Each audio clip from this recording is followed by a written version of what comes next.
Good evening, everyone. Welcome back to another Masters of Brickjitzu live stream.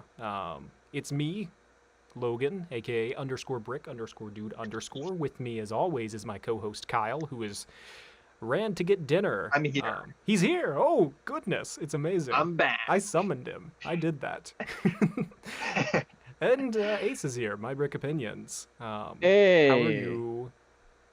I am good. He's I'm good. excited to talk Ninjago. We are excited to talk Ninjago. So, guys, just anyone that's watching right now, we're going to say this a couple different times. This is a spoiler stream. So, if you have not watched Dragon's Rising Season 3 Part 1, click away. This video will be available later. You can watch it then. We don't want just you to get it spoiled for yourself. There's some cool stuff that happens, big reveals. But yeah, so how do you guys feel about the show? We'll start with Kyle, I guess.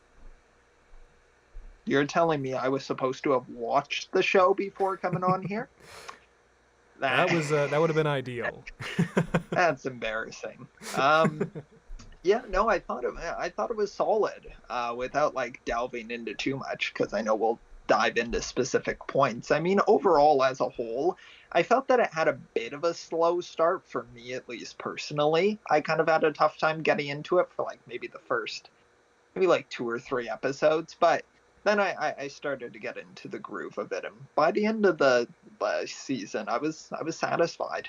So Yeah, it yeah, did feel like a season that was, it builds up. Obviously, Ninjago has its comedic exactly. moments, and I like that even though the first couple episodes weren't as good, that they used those episodes to kind of get that out of the way so the rest of it could be more serious.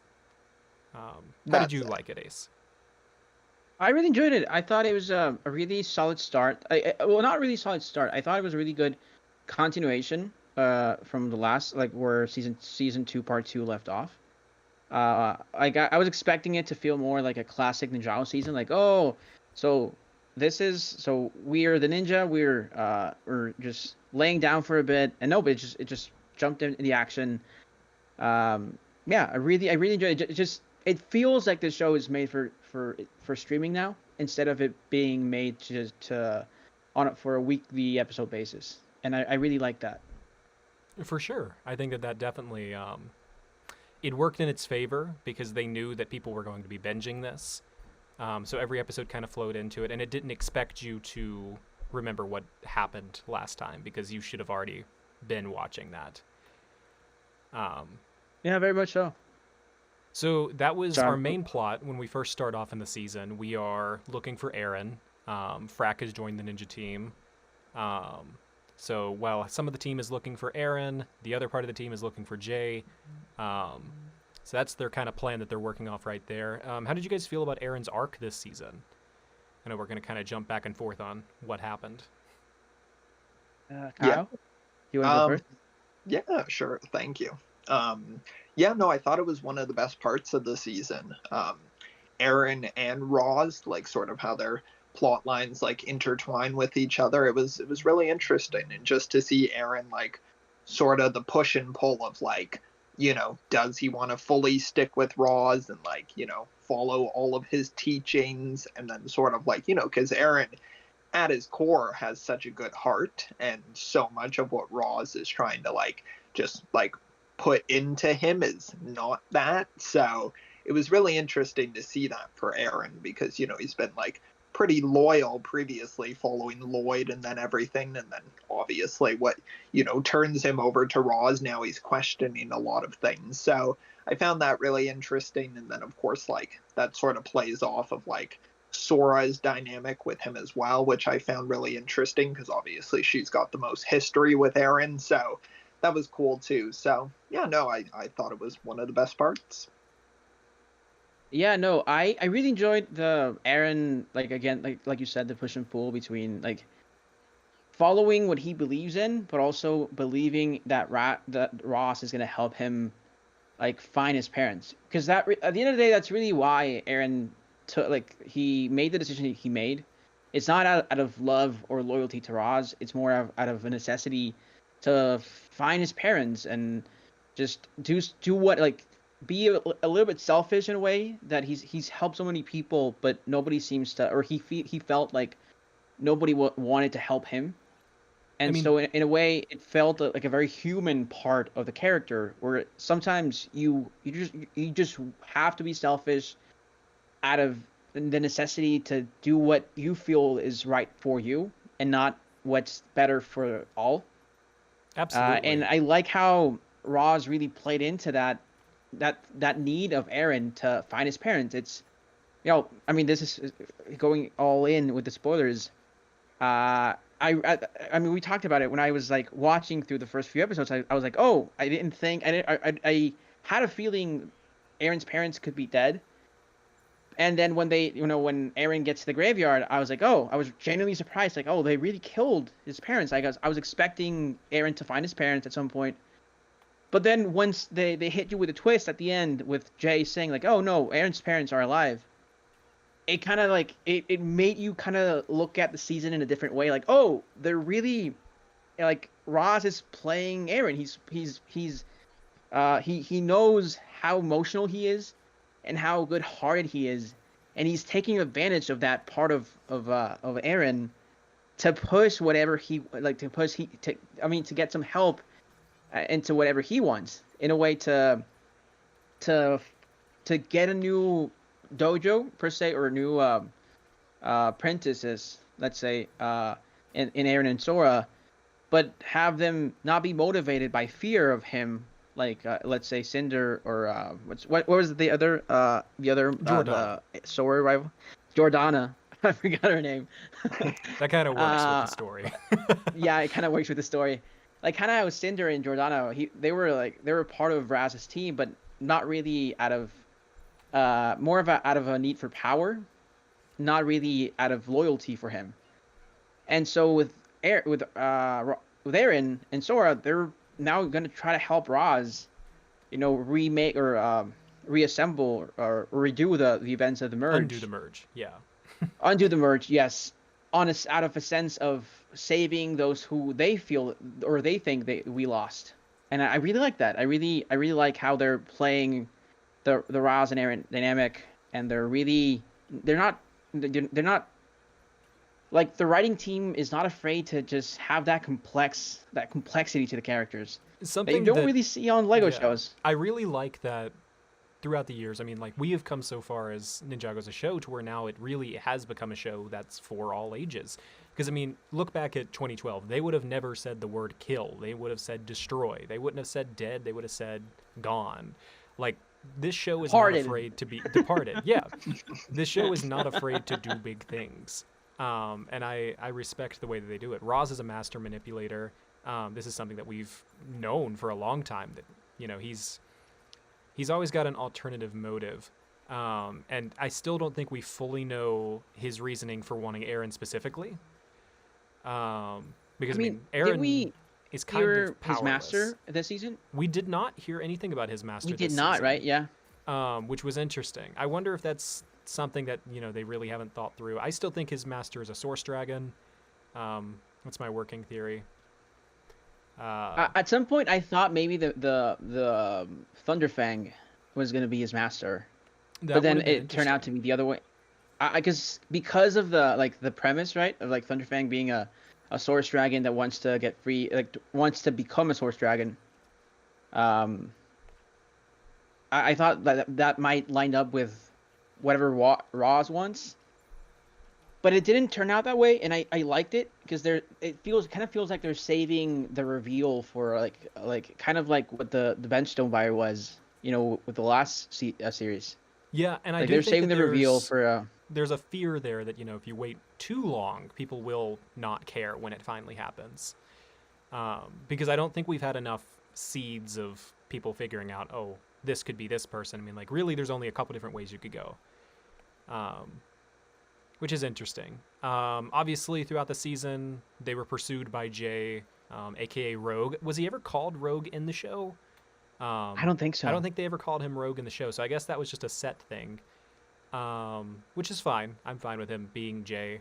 I What mean, did you in guys think concept, of? he was a rogue character, so it Yes, makes he sense. was a rogue Like in that. character. He was out for the money and whatnot. He's just like me, just always looking for that money. Imagine if Um, Ross's master was the Overlord. Someone said in the chat, oh, or I would not want that. I would Um, it's I've had that thought, but it would be again it kind of falls into like the crystallized situation where like bringing the Overlord again, and especially with Dragons Rising like so soon after crystallized. I don't know. I do Like even like think with that, I mean, even crystallized, from a story standpoint, the Overlord doesn't make any sense anymore. So every realm, no. it's been theorized that every realm has its own version or iteration of the balance. So obviously, the first realm has the Oni and Dragon. That's the balance. Ninjago has the Overlord and the first Benjitsu Master, who passed those powers down to Lloyd. So technically, first Benjitsu Master power. So I mean, there's the good and evil, such and like that. And people have theorized that when the merge happened, the balance was destroyed. So technically, I don't even think it's really possible for the Overlord to come back. I hope not. I I hope really not hope to. not. I think he's overstayed his welcome. I hope it's just a new villain we haven't met yet. I Like really hope just that like it's a how Source Dragon, because I mean that ties into the idea of like Dragons Rising. Because that's the one thing that I really like about this season is the fact that Thunderfang is an evil dragon. Like we don't get that often, and when we do, it's always in service of another character. This is a dragon who, on his own, is evil. Okay, Noctis Ninja in the chat just said, imagine if the merge was caused by the Hand of Time. I've had this thought as well. I have How as would you guys well. feel about the Hand of Time coming back I wouldn't into mind Dragons it. Rising? I think that there's a good opportunity there, especially because you could imagine that the reason that Iron Doom exploded was because it hit the point of the merge, and so that's when all of the realms converged. Because it is implied that all of the realms operate on the same timeline. There's not separate timelines for different realms. They're all part of the same because they combine during the merge. So I think that would be interesting. It would be kind of out of nowhere, and Dragon's Rising seems to be kind of separating itself from the original series. Yes, it's a successor to Masters of Spinjitzu and the Wild Brain seasons, but it doesn't really feel like a kind of show that would pull like a super old set of characters to be like its overarching villains at the end. I It just still kind of think feels the Hand cheap of Time to should have its been. story. No, what I was gonna say is I still think that like like Lego really lost like the because obviously the Hands of Time they were lost in time, and so you always got the sense like oh they were coming back eventually, They right? can come back. I Like they always can thought come back that at any point. yeah, I always thought the best way to bring them back was with Crystallized, because they can just travel to the past. They got stuck in the past and they became dimensional buyers. Like I always thought that was like the like story wise like that would be the best I conclusion think. because I mean that I that don't would know have it been just good for felt that era. I think if you wanted to bring them yeah back during Dragon's Rising, I don't think you would want to have them be like overarching season villains. I think you would want to have them, like I've pitched this idea before of like an anniversary special where you have like the Time Twins intervene and they erase the ninja, and so then the new ninja have to go back and they're the ones more experienced than like the pilot ninja. And so that's how you can have the original set of ninja back in the sets, the old designs. Like this is a cool way to like do a send off to that kind of era of the show. I don't think the Time Twins would yeah. work as like a season villain anymore, just because we're dealing with concepts that are much bigger than just time at this point, because we're dealing with reality itself with the merge and everything, Nether Space, Forbidden Five. Yeah, Octopus in the chat said like kind of agrees with you, saying I really don't want it to be the Hands of Time. The show has such a compelling villains now. It would be sad to see such a big plot point rely on one of the weakest points of the show writing wise. I And completely I actually agree. kind of agree because like Roz is such a different type of Ninjago villain. Roz is For built one, different. he's been around for what 3 seasons at this point. He was a side villain in the first season. He was the main villain the second season.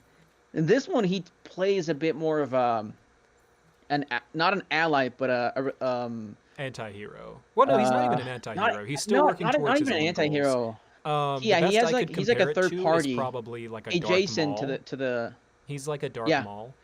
I mean, yeah Ninjago he's a third constantly party has Star Wars inspirations. I don't think it's a direct yeah. inspiration, but I mean, just if you guys have seen Star Wars Rebels, if you know the way that they treat Darth Maul in that show, I would treat Roz the same way. That's the best comparison that I could have. Yeah, I was gonna say he's kind of like an adjacent third party. He's just like it just happened that the ninja were looking for Aaron, and they just happened to They also didn't know that have he was with a Roz. I mean, that was their whole thing. They yeah didn't they know didn't who know. he was with. And Roz just kind of just it's just kind of like I really like how they put it like they threaded the narrative together because sometimes Ninjago like especially with like the first few seasons of Dragons Rising it felt like it was just convenient. Oh, how convenient this character just so happened to be there, or how convenient this happened. But with Dragons Rising, what I'm really enjoying is it just feels like more organic. I mean, there's a few parts that felt convenient to me, but it just felt more organic in how Yeah, the narratives were so woven that together. is one thing I want to talk about when you bring up convenience. So obviously we had the prismatic blades this season. They're good. Like I understand their concept. I think they could have been seeded a little bit better. I mean, like we had teases of like of the Forbidden Five all the way back in the first episode of season 2, and we didn't get that payoff until season 3. Season 3, episode 1, we meet our first prismatic blade, and then we find the rest of them so quickly. To be weapons of like Hmm. this kind of power, I think they were found way too quickly. And I also think that like Very quickly, Roz yes. already had one. Um, so I mean, I think that that's like the only weak point directly that I would say was like definitely a weak point of the series this season was like the prismatic blades and how they played a role in the story. Um, that being said, that's one I of the liked only how weak retro points I how have. they did the blade Zeatrix used I did like in that. season. That was a really nice one. That was the only callback that I we would got have on that. preferred if it was something more like that, For where the they rest of them, yeah. retroactively made the blades part of like just weapons we have already like seen before. Yeah. Like I liked Aaron's sword and like how he Aaron's used was that, the only but I one that like I really enjoyed, and it made me wonder like, do the rest of them have powers and abilities, like the swords yeah, themselves? Because especially like that exactly. one, like Aaron specifically could see spirits. Aaron's could return to him if he threw it like a boomerang. Um, I enjoyed that aspect of the weapon. I didn't enjoy like the implication of like how the weapons were found. Um, that being said, just moving on from that, we did have the return of Morrow this season. He was teased in the We sets. did. It was kind of obvious that he was coming back. A lot of people were really, really worried on how this character would be treated because he is a legacy character. And I think he was treated with the utmost respect to his character arc. They didn't bring him back to life. He didn't get to leave the spectral planes. I don't know if he technically could, just given the way that that seems to work. Um, I really loved how it was Aaron who met him it and was not Aaron. any other ninja.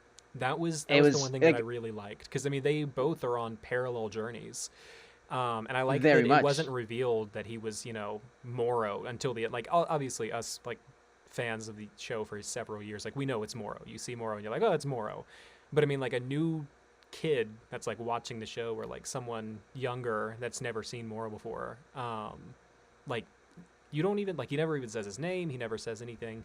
He keeps his mask on for the entire episode. Not that that really concealed anything, but he takes it off at the end. He's like, "Yep, I was Master Wu's student. I like it." I really liked how earned the just like Morrow felt because Yeah, he just felt like this like very like the character has come so far from Procession, from being this power hungry, being just how do I say it? He was just obsessed with the idea of being the Green Ninja, and now he's accepted a role that was given to him, even though I mean he said it himself like he could leave, but he wants he believe like he wants to be there and guide those yeah, going through the departed. And I just thought it was a great way to bring a character back because he's a fan favorite character. A lot of people love Morrow, me included. He was one of my favorite villains, and bringing him back just for the sake of bringing him back. When I saw him sets, like I was excited to a point because I like Morrow, but like I didn't know narrative wise why they were bringing him back. they Was it treated just him. to sell the toys? Yeah, I mean, obviously, Uh, most things that the show does is kind of stuck to whatever is in the sets. But I think that Dragons Rising, especially, handles the inclusions of like things like better than any other previous season of the show. Very much. And I mean, so. Morrow himself is treated like his appearance is an epilogue to his character. Like he's already went through all of his development. This is him saying, "Hey, this is what I learned in my time. I'm passing this knowledge on to you." And it was kind of sweet that way. Bittersweet to see him. Because you know that he's Octopus says in the chat, I was just sad he and Aaron couldn't have bonded over the mutual struggles with not living up to expectations. That could have been that could have been really interesting though requires a lot more lore dumping for new fans. Yeah, no, I thought like I would have loved to see more as a fan, but I thought it was we just won't like get more. I mean, obviously, we're from probably the gonna get ending, more. we know that his soul was taken by. As a fan, Thunderfang. whenever Lloyd passes through when they pass through there and they look at it, I was thinking, oh my goodness, please tell me they're gonna go in there. I was hoping for that reunion so bad. Hoping they were gonna go through there. As a fan, I just really wanted that moment. So I wanted like it knowing so much. obviously with the end, because I mean, Thunderfang we've being never seen Lloyd chat with like Morrow post his redemption. Yeah, redeemed like, Morrow. The only other time that we saw redeemed Morrow was in Day of the Departed, and he only got to share a couple scenes with Wu. Yeah. No, I'm really hoping Doc and Kevin give us that moment for long-time fans. For like a lore standpoint, I think the reason that we didn't have like Morrow coming out of the Spectral Lands, obviously he's like bound by that, but also I think that if he's like a deceased character, you know, he's not allowed to leave the Spectral Lands either. And it's also his duty to protect those that pass through there. So if he ever leaves, and so he'd be like leaving his duty. Which I mean, now I think he can rest because those creatures are kind of gone. They were consumed by Thunderfang. True. But I do think that that's also going to be Morrow's way out of the Spectral Lands, because I think Thunderfang's going to find his own way out. And since he's inside of Thunderfang, I think it's going to take him out with him. And so he'll be able to be in the land of the living for a little bit at least. I don't think that they're going to do anything massively big with his character. I don't think anything's going to change in his arc. He's, like I said, he is a complete character. This was his epilogue. And it was really great to see. Yeah. It was a fantastic, that was the episode that made me feel like, okay, this is Ninjago's in really good hands right now. Because I'm going to be honest, for season 2, I enjoyed season 2 part 1. But it didn't leave me with this feeling like, oh, I want to see more. Even season 2 part 2, I didn't watch it till I think December. Even though it released earlier, I didn't watch it till much later because I just wasn't as interested in watching it. With season 3, I didn't know it was coming out, but my girlfriend had a trip over the weekend, and so I was like, I might as well download the episodes and watch it. And then I just started watching the show, and I couldn't stop watching it because it was so good. It was so well written. It was arguably this is the best Ninjago's ever been. It's in a great place right now. Like in terms of just storytelling, it's in a magnificent place. The sets, you can have a conversation. The sets are a different conversation, but they are a different conversation.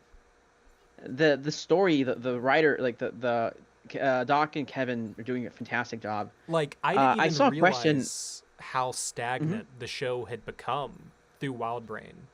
Like the first initial 5 seasons until we got to Dragon's Rising. I loved all those 5 seasons. I kind of realized how stagnant it was with after Master of the Mountain, because it just felt I really loved that one. But no, I really loved Master of the Mountain, but then Seabound and the Island just kind of felt like, oh, we're visiting a new part of Ninjago, we're discovering new lore.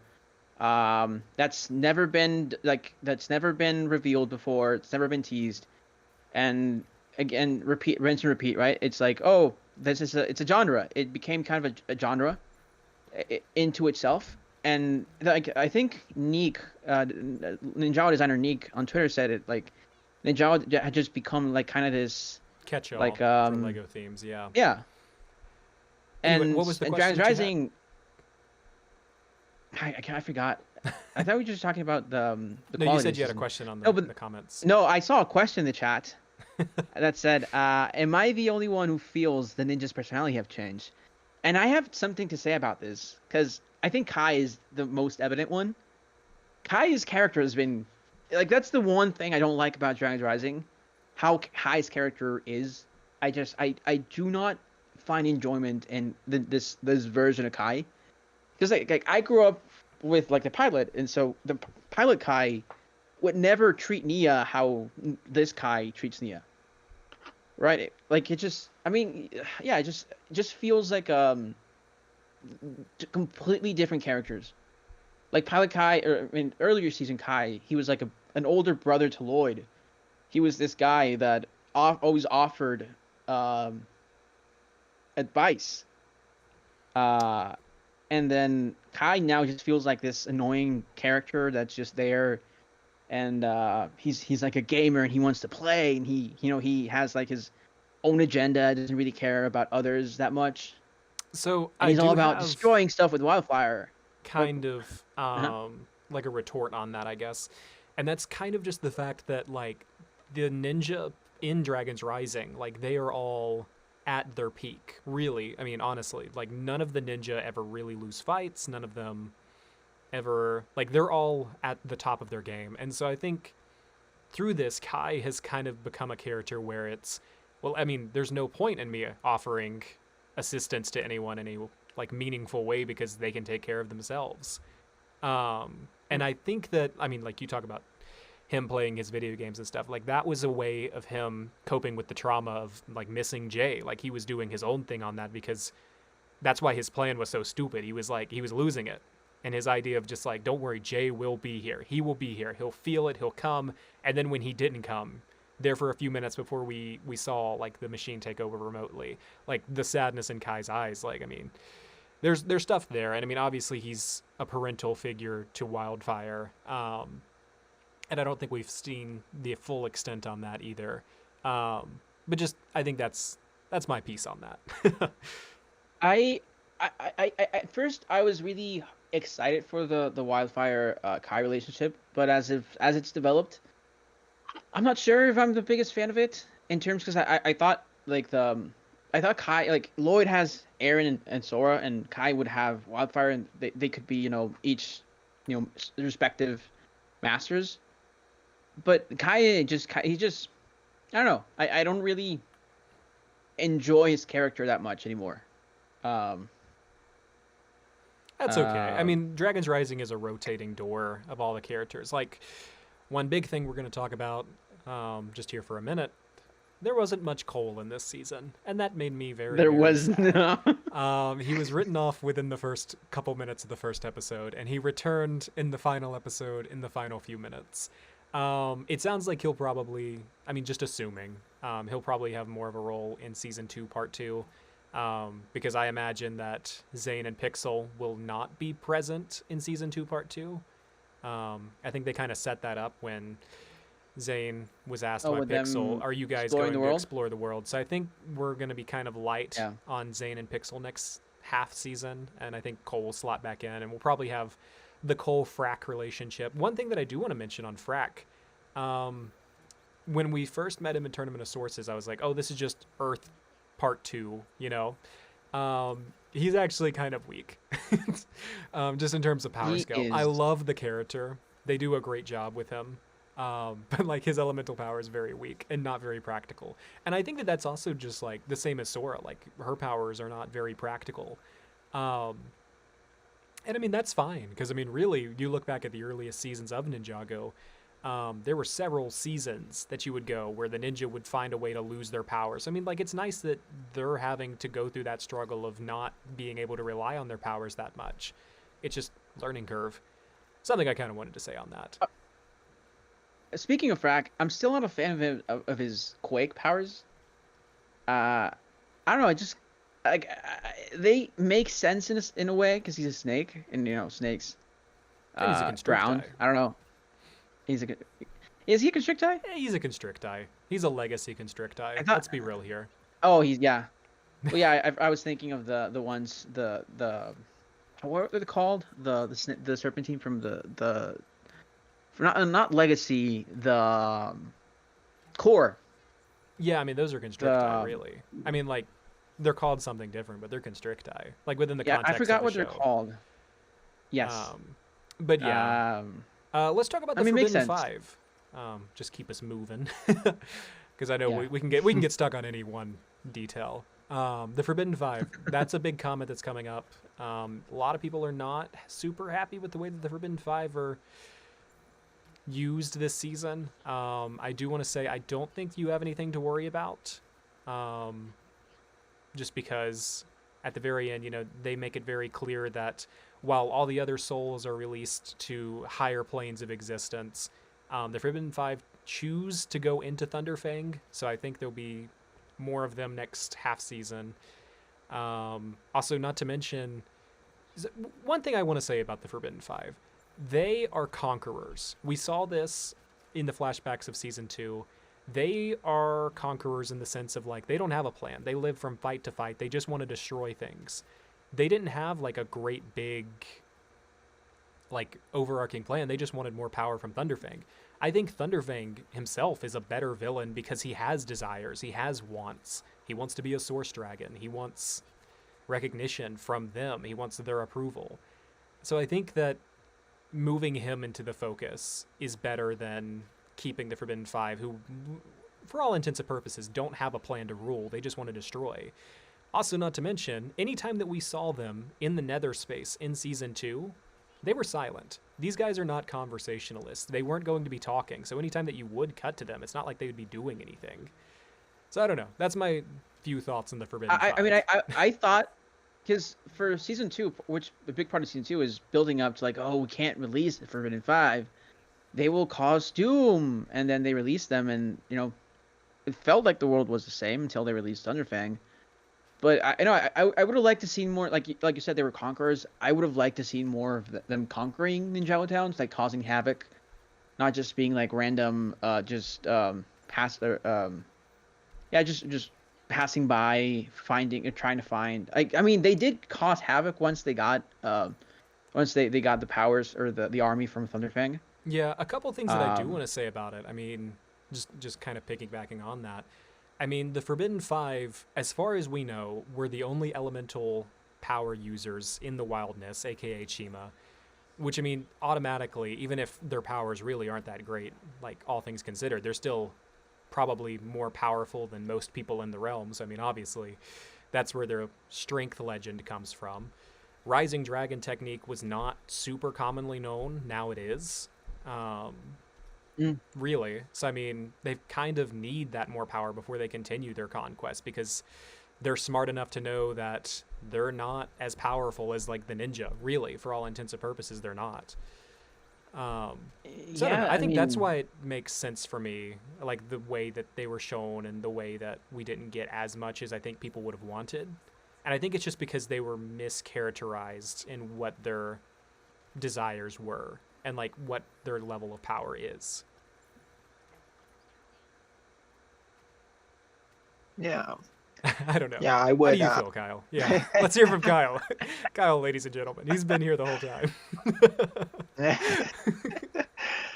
I would say with the Forbidden Five, for me, a lot of their interest came down to, like, whatever their individual gimmick was. Like, for me, I really liked, I can't even remember what his name was, but the bug one, the guy who turns into a bunch of, like, insects. Yeah. I thought he was really Drix. cool. Yeah, that guy. Oh, Drix. Yeah, the only one who I can remember by name is Noct. He was the one fighting Roz, like, near the end. Yeah. And I do like that kind of personal conflict there with Roz and the Forbidden Five. I do find that to be interesting. But outside of that, they do kind of, I don't know, it is a little bit one-dimensional. I do think, though, it is, like, that they do have more planned for them. I don't think it's just, like, the end for them or anything. I think there will be more to their story. But yeah, it is kind of something where I don't know. I didn't find any of them super memorable. They served their purpose, but not in a way where I was like, hey, that's my favorite one. Yeah. No, I It just completely felt agree. like they were moving on to the next big powerful being. Like season 1, it was like, oh, let's free the Source Dragon, right? Then you free the Source Dragon. Season 2 is about stopping Roz from freeing the Forbidden Five, and then they free the Forbidden Five, and then okay, now Season 3 is about stopping the Forbidden Five from releasing Thunderfang. It just kind of felt like, oh, they're like it's kind of they're it's not the same plot because it's vastly different, but like the mission is the same. It's like stopping A character from releasing B character. Yeah, and I mean, In really every though, way. like when you really look at it, I mean, the Forbidden Five, like I said, they didn't really have an overarching plan or desire as a group, other than conquest, which doesn't make like for a great story keeping them around super long anyway. Like I would much rather be following someone like Thunderfang who has like a want and a desire to like be. He doesn't want to conquer. He just wants to be a source dragon. He wanted to be noticed by them. One thing about Thunderfang's design that I've not seen anyone really talk about, I don't know if you guys have looked at his tail. In animation, his tail has like a source dragon symbol, similar to the symbols at the Temple City. Yeah, his tail looks like a source dragon symbol. And I really Question: like Speaking of that. dragons, do you guys think we're gonna get the Arc Dragon physically in the next part? I do. That was- I mean, like, because they're going I to was find a way kind of to... Only if we didn't see the Arc Dragon. Yeah, I'm I mean, surprised aside that he from wasn't a that. Somerset, given, the fact that he was not in any No, of the episodes. I'm sure apart they from made the, him a set in the spring set because he was a part of the flashback. Yeah, that was I think pretty that's legit. probably the But I only wasn't reason. He's in the expecting- intro, too. Like coming into like the season, I was expecting them to free Thunderfang like by episode 7 or 6, and then like part of the ninja's quest was to find the Arc Dragon. Like that's what in my head that's what I was expecting. Like part of the season to be like, oh, stopping the Forbidden Five. Okay, they released the Thunderfang. Now let's find the Arc Dragon. Yeah, and I think kinda that's felt like- probably what the next half season's going to be, is finding the Arc Dragon to then like defeat Yeah. Thunderfang from whatever he ends up doing. And I imagine that they'll probably use the ghosts of the Forbidden Five to like continue doing his dirty work, which will give them a power scale, making them a little stronger. And you'll probably see more of them really, because now they're I hope servants. so. I like whenever we saw them in action, I enjoyed it. Because I really did enjoy the Forbidden Five. I was just disappointed that they.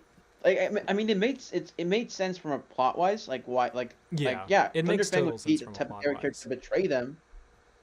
It just as a fan, you kind of expected to see them more because when they were in action, I enjoyed it. Like I really liked the whole The battle at Jin the World Quest. Forest was really good. yes With Swarm, yes. Not Swarm. With What was his Swarm name? Drix. no Yeah, it's Drix, Drix. yes. Yeah. And then what's the other the one with the Jin? Yeah, Ninjago. Aracor, and Ninjago. That Aracor. was a really cool No, one. but the Rocks. Forbidden Five. Rocks. Rocks. I really enjoyed Rock. I didn't love how they got the ninjas there. It just kind of felt like again convenient. Like, oh, we're gonna take Sora from this part, It Nia did from this feel part, like a and then little they're bit gonna. of a detour episode. Yes, but I really enjoyed the whole Aerocore, That was a fun like episode. the wish situation. It was it And I was tell really you, from creative. the trailers, I really thought that was the finale. Like anytime that you saw stuff like that, and the fact, like when I saw that was only like the first episode, like first couple episodes. I think it was at episode 6. Yeah, I was remember. really happy because I was like, okay, now I really don't know what's happening next. Yeah, that was like personally, that was actually my favorite episode. I really liked the way they did that with Heracor, and like, correct me if I'm wrong. It was when they summoned the ninja back there, like through that wish. It was only those select few because those were the ones that he had worked with previously, right? It's 'Cause the only he ones doesn't that know he's about any of the Yeah, others. it's the only ones that he knows.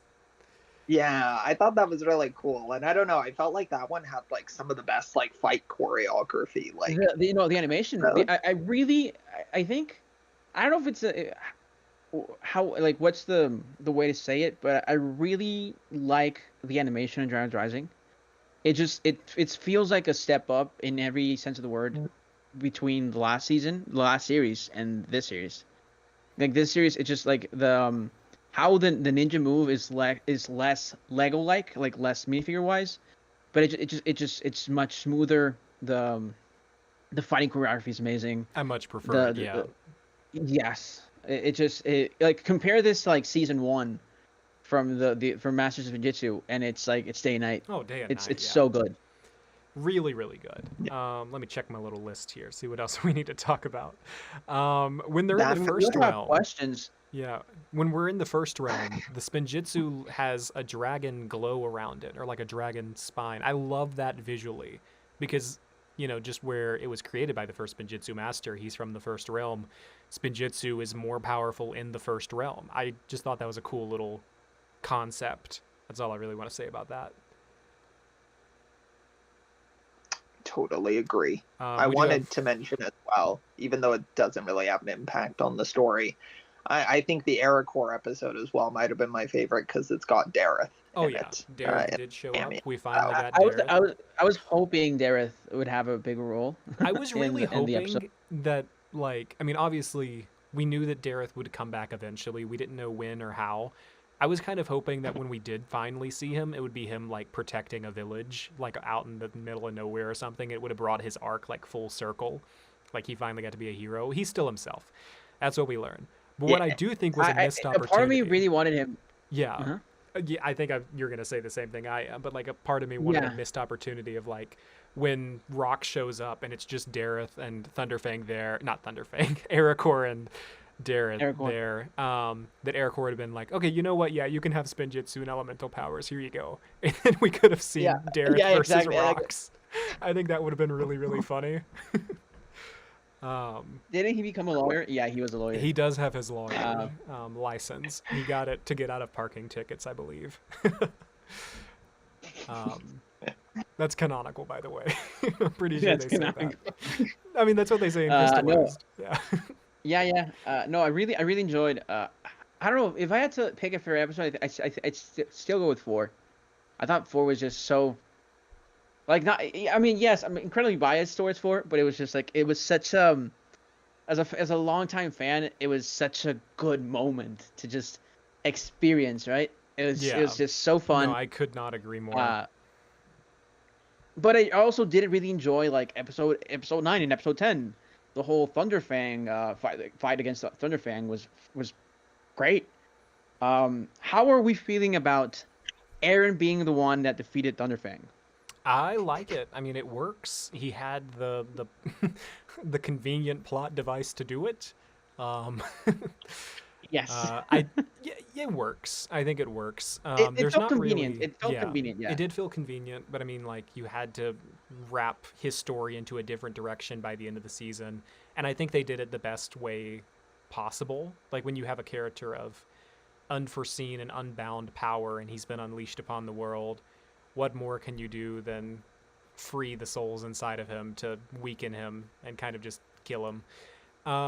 Which does make me wonder, I mean, if killing him was an option, why didn't the Arc Dragon do it? And I'm curious if that's something that we're going to find out, like, next season, or next half season, if there was a reason for that. I don't know. I so going back to the Aaron situation, I really liked the moment for the character, because last season, arguably, was more of a Sora moment, or Sora season, in terms of she got to be the one that won the tournament of what's it called?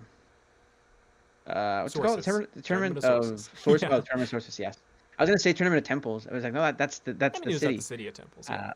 And I think you're onto something there, because I mean, I was talking with some people the other day, and I mean, it was you. I was talking with you the other day, and we kind of came to the conclusion that, like, the first couple seasons, first 3 at least, not 3, first 2 seasons, really focused more on Sora, even though Aaron was very heavy in the marketing. Like, Sora was the big character in season 1, she was the big character in season 2, and I think, that kind of led into Aaron's, like, the way that Aaron feels, and now we are getting Aaron focused seasons to where it's like a character study on him, and I think that that's really, really cool. I would really say Aaron became my favorite character this season. Like, he was by far my favorite ninja this season. It's just like the whole narrative, the complexity of his decision making, because he is a nice person. He doesn't want to be perceived as a villain. Yeah, that's like his big thing. Yes, but he also wants to get back at his parents, and I really liked how Roz manage his perspective, being like, some people call me a hero, and it was like, oh man, he's playing Aaron. He's like, and when they got to the what's it When they called, finally meet up, the World temple, Tree. yeah, the World Tree.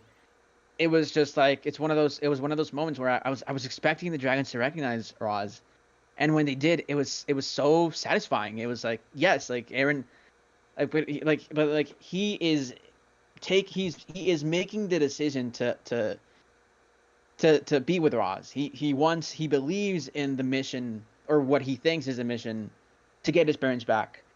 And I really love at first I didn't really quite love it, the flashbacks between Aaron and Sora. I liked that Which episode. was it? Was it episode 7 or I think episode it was 8? 7. I don't remember think it was which. 7.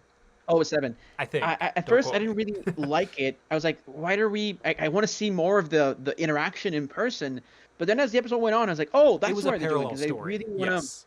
Yeah, they really want to, like, want us to understand the dynamic. Like, they're really good friends, but they're not just friends because of the situation they were put in. They were both, orphans in a way.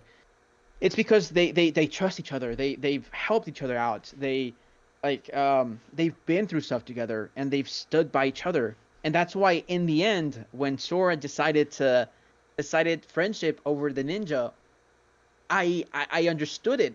I thought that's probably the best thing Doc and Kevin did. They made you really believe in the friendship between Aaron and Sora. And by the end, you're not mad at Sora for taking the decision. She wants her friend back, and she's going to help. And if her best friend, believes in the mission, she is gonna support it, because Aaron has always supported her. Yeah, and I And mean it that's just the it big was thing.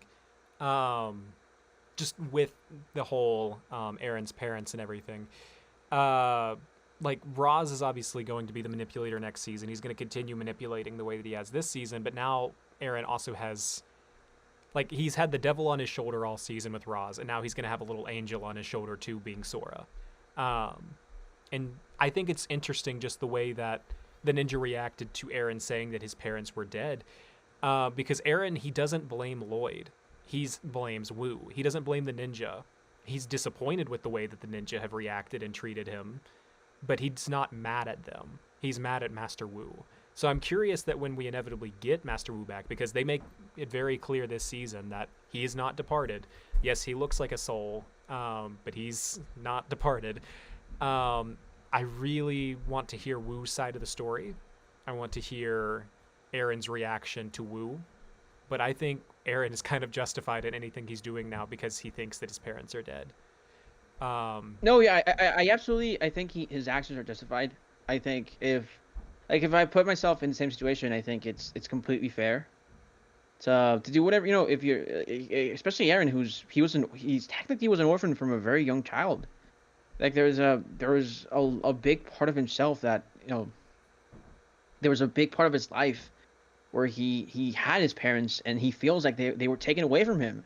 Something that was completely not, he was not, no one was, or something, it was a situation where he couldn't do anything about it. And now he feels he has this, he can do something about it. And it was one of those situations where it was just one of those sequences I thought were brilliant. It gets me excited for the next part, because it shows you as a fan that, okay, these people are, the writers are really doing something different. They're not just doing a villain of the season type of stuff like we've seen with in the back, or a centric season, like, oh, this is a Lloyd season, like in the past, like, oh, this is a Cole season, this is a Nia season. The It just feels multi-season like storytelling is Dragon's Rising biggest accomplishment, because Yes, people have been absolutely. trained, and there's some fans specifically that have been trained for so long that, well, we get 10 episodes, and at the end of those 10 episodes, everything's going to be hunky-dory, everything's back to normal, complete reset. We don't have to worry about anything that just happened ever again. This is stuff where things will be set up in an early episode, and it might not pay off for 2-3 seasons. Like Jay, we didn't know where he was. We got a small tease in the back half of season 1, got another tease the second half of season 2, and now we've gotten him for a whole half season now. And next season, obviously, he's going to be even more prominent. But it's just, it's an ever-growing story that there is an end to it, and we'll get there eventually, and there's no need to worry about it right now. Like, you just got to have patience. It's not a forgotten plot thread. It's something that will be brought back. Like Roz's hammer. Let's talk about the dragon idols. So we got it revealed that Roz's hammer is actually a dragon idol. For those that have forgotten, a dragon idol can summon a source dragon to the realm of the living. Lloyd got one at the end of the Tournament of Sources from the Source Master of Motion, Source Dragon of Motion. Roz has one, and he got it from the Imperium Dragon. I'm excited to see where that goes. It also says that the dragon idols, can look different than what, like, the one that Lloyd has, because obviously Roz's is a hammer. I don't know. How'd you guys feel about the dragon idols? I really like it. Like we said, we talked about it in the. I think they're building up. I don't think it's gonna be for the next wave, but I think they're building up for when we get a conclusion to Dragon's Rising. I think that's gonna be the collectible for the toy line. I think that's what they're building to, and having that classic Ninjago collectible, that powerful weapon, right, that can summon a source dragon. For sure. I think next season, because how many source dragons do we have? There's 7 6, source right? dragons. Well, 7 there's source 6, but one is dead, right? Okay. It's implied or like subtly hinted at that Ryu might be the reincarnation or like rebirth of that source dragon, the 7th one. Yeah. But we've I not think had you're bringing that something confirmed yet. Speaking of Ryu, because I thought about this earlier. If we look at like the first 2 seasons were more Sora focused, this season is very Aaron focused. Can we? How much money would you put if we were going to bet that next season, season 4, would be Ryu centric season? I would put $6 Canadian on it. Kyle, I'm going to need a spot. It's a lot of money. Like eventually, we're going to get a grown up Ryu set. Absolutely. I mean, it's inevitable. It's coming. It's eventually. inevitable. Which is nice. I'm excited for that. We're kind of getting towards the end of the stream. Anyone that has any final questions, feel free to drop them. What else have we got? Kyle, do you have anything that you want to address or speak about, Dragon's Rising wise? Let me think. I mean, one thing I was going to mention, it was going back to the Morrow thing, was I thought Morrow was interesting too because he was paired up with Aaron.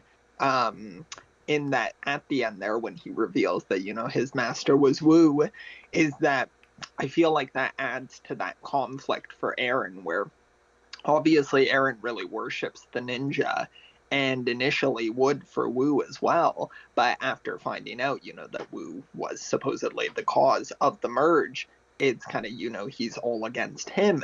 But I feel like it kind of brings that conflict in him because he sees like so much good things like have come out of Wu, like the ninja, someone like Morrow who helps him at that point in the episode. So I feel like there will be a bit of a conflict there before he even finds out, like, more of the context of, for sure, why did Wu cause the merge? Like, what was and the we still reasoning don't even know that stuff? Wu did. I mean, it's kind of just hearsay. Exactly. Because Roz is a master manipulator.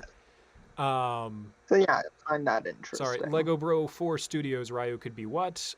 He could be a source dragon. So basically, it's a theory that I've kind of been working up with. I mean, his birth kind of lines up with the merge. We know that the coalition happened. I kind of think that the way that the source dragons talk, one of them is dead, has died, just the way that they address each other. I think Ryu, just the way that he could distribute an elemental power to Sora, or at least awaken one. I mean, he's tied to elemental powers. He's special, very special dragon. They're always telling us that. So I think he could be a source dragon. One thing that I want to talk about just before we wrap up, Roby and Wildfire. Roby obviously got injured this season, and we had a side story of Wildfire being a doctor, and it was quite frankly my favorite side story of any Ninjago season of all time. It was very, very funny. That's all I want to say. I really liked it. I did not care for it. I know you didn't. That's why I felt like saying it. All right, we have another comment. Do you Okay. think Garmadon would work in this season, or is it better to keep him off the story? I think that there's a good place for Garmadon. I do think that we could see him eventually. You know, his initial goal has always been to rule a realm. One of the scrapped endings for March of the Oni was going to be him taking the 4 golden weapons and making his own realm. So, I mean, it would be cool to see him in charge of something somewhere and then, you know, being more of a hero, kind of the way that he was led off at the end of Crystallized and at the end of the Garmadon comic book series. But yeah. Yeah. We're still weirded that we Shadow Spin is I mean, it was what it was. Shatterspin is coming out. If you guys want to find out more about when Shatterspin is concluding, they've kind of taken all the issues and they've decided that rather than releasing one issue at a time, they've kind of went through and they finished up the story, and it's going to be all published in one big book. I think it's May 27th. But you can check out that information on the Masters of Brickjitzu Instagram page. And we are excited to announce that we will be doing an interview, a wrap-up interview, when Shatterspin comes out with the author of the book, Tri Vong. If you guys haven't known anything about Tri Vong, you can check out our 4 more behind-the-scenes video on Garmadon. Also, our Season 1 of Garmadon comic book series with Tri Vong. He is a good friend of the channel, and we are excited to have him back again at the end of Shatterspin. But we'll be talking more about that as we get closer. We'll ask you guys for any questions you may have for the man himself. But any other final thoughts on Dragons Rising? Anything that you guys want to say?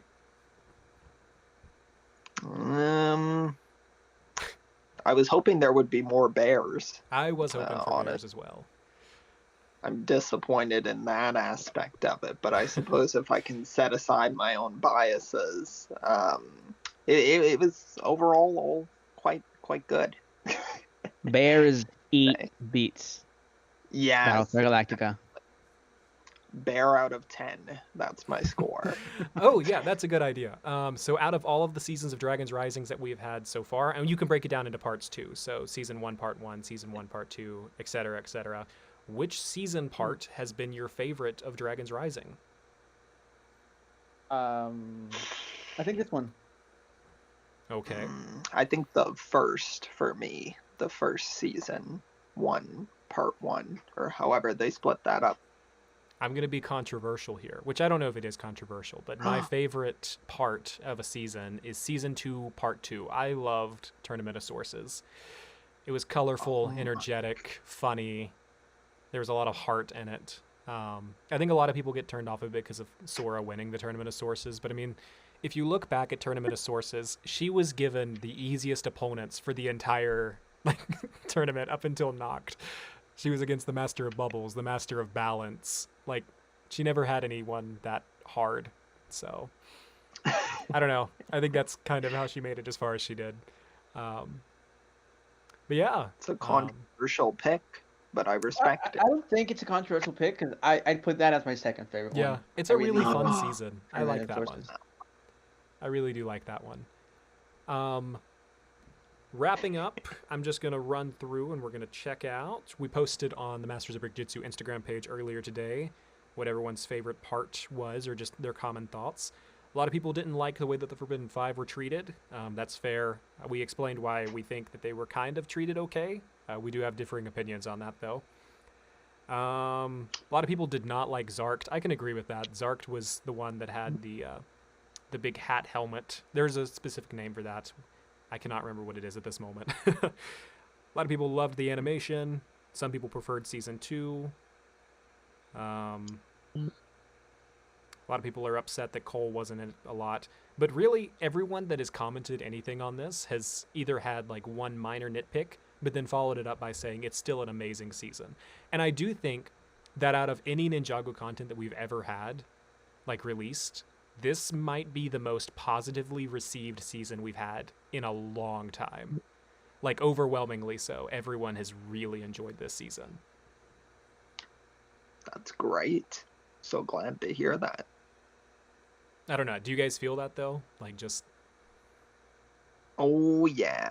I'm walking down the street and I got people telling me this is their favorite They're season. coming out of the woodwork. They're they're like, Kyle, it's me, you from the future. Season 3 Exactly. part They're 1 like, is this still is my the peak. favorite.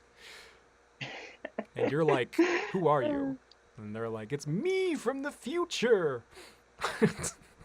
But also the past. But also the past. That's right. And the present.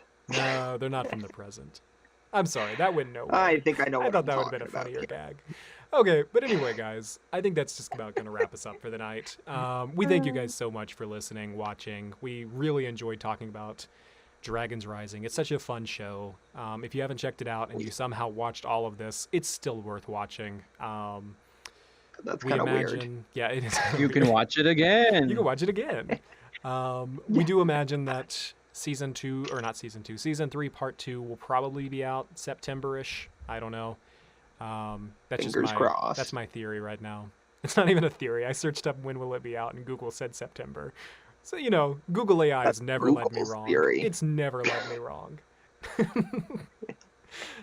It's never let me down, except for a few times. Anyway, guys, that's about going to wrap us up. Thank you so much for watching, liking, commenting, subscribing. We hope to do more live streams in the future. We've got some stuff planned. We're going to do some more Lego Fortnite soon. Oh yeah. And then we might do an entire are night Legoing dedicated the to Lego Fortnite. Horizon, because it Oh, is a yeah. fun game as well. We had that playing in the background during this entire stream, and hopefully it encouraged you to go and buy it, because it's a very, very fun game. But Do it. I have been Logan, aka _brick dude, _brick _dude _. With me as Me always too. was my co-host Kyle, aka Deluxe Collectibles, and _brick _dude apparently. And Ace. Exactly. Ace was here as well from My Brick Opinions. Yes, And I he am gave also it to here us. as well. He gave us so many opinions tonight.